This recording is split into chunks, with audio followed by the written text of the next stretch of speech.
everyone, this is Isaac here, and welcome back to Isaac Reviews 2023. Recently, I saw Creed 3, and as someone who hasn't seen the Rocky sextology yet, I figured that the least I could do is watch the first two Creed movies to catch myself up for this new one. The first Creed was really good. Ryan Coogler's direction was on point, the cinematography was beautiful, Michael B. Jordan had some great chemistry with both Sylvester Stallone and Tessa Thompson, the pacing was solid, and the fight scenes were very exciting and well choreographed. As for the sequel, it was slightly weaker with some derivative story beats and the second act being a bit of a drag, but other than that, all the great elements of the first Creed are still there. Not only does Creed 2 have some excellent acting and character chemistry, great cinematography, and captivating fight scenes, but it also takes a deeper dive into Adonis Creed as a character with its overall themes about building your own legacy instead of standing in the shadow of someone else, and his development leading up to the big fight is worthwhile. So now we're on to the subject of today's review, Creed 3. One thing that caught my attention about this movie, other than it being the first movie MGM released under the ownership of Amazon Studios, was that it marks as the feature directorial debut of Michael B. Jordan. While he's definitely a great actor both in the Creed franchise and beyond, I never imagined he'd take his career a step further and actually be in the director's chair for a movie that he's also the headlining actor for. But who knows, maybe he can be as good of a director as he is an actor. The only way for me to know for sure was to watch the movie, which I did on Friday, and yeah, it was really good.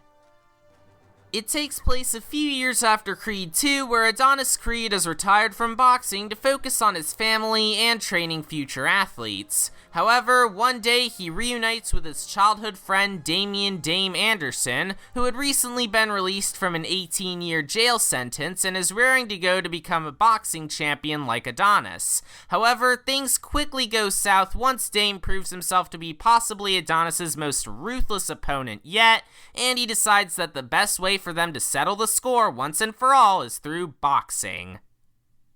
Right off the bat, let me just say that Michael B. Jordan's directing career is off to an excellent start with this movie, and that especially applies to the fight scenes, which are easily some of the best in the Creed trilogy. Apparently, Jordan stated in interviews that he was mainly inspired by anime for the fight scenes since he's a huge anime buff himself, and I could really see that with just how electrifying these scenes are.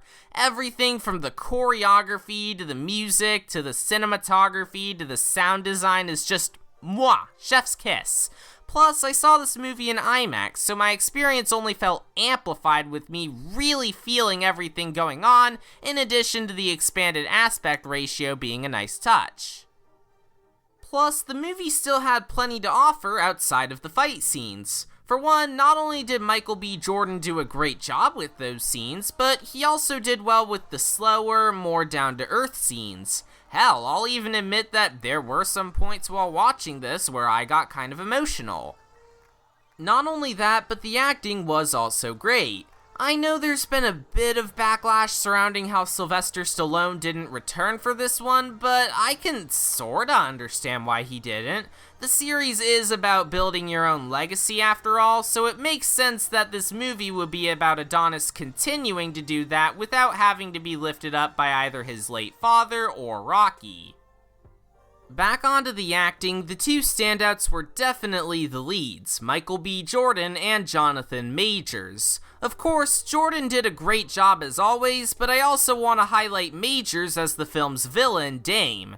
I already thought Majors' performance in Ant-Man and the Wasp: Quantumania was one of the only redeeming aspects of the movie, but he absolutely knocks it out of the park here and really helps to show just how intimidating Dame is. And if these two roles I mentioned are anything to go off of, then it's safe to say that Jonathan Majors has a very bright future ahead of him.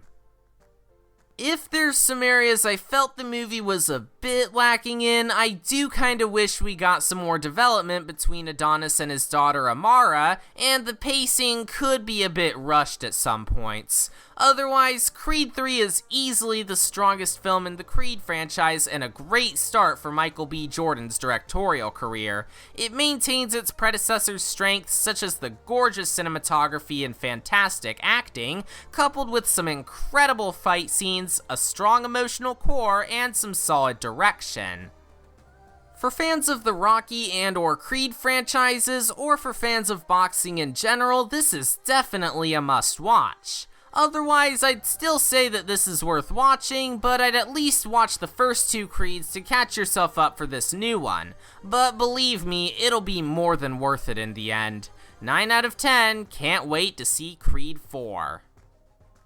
Next time on Isaac Reviews 2023, I'll be watching 65 starring Adam Driver. I'll admit that it sounds a bit formulaic, with it being about a guy being stranded on an uncharted planet and having to survive the elements there, but the prehistoric elements are a unique touch, so hopefully the people involved will be able to make it work.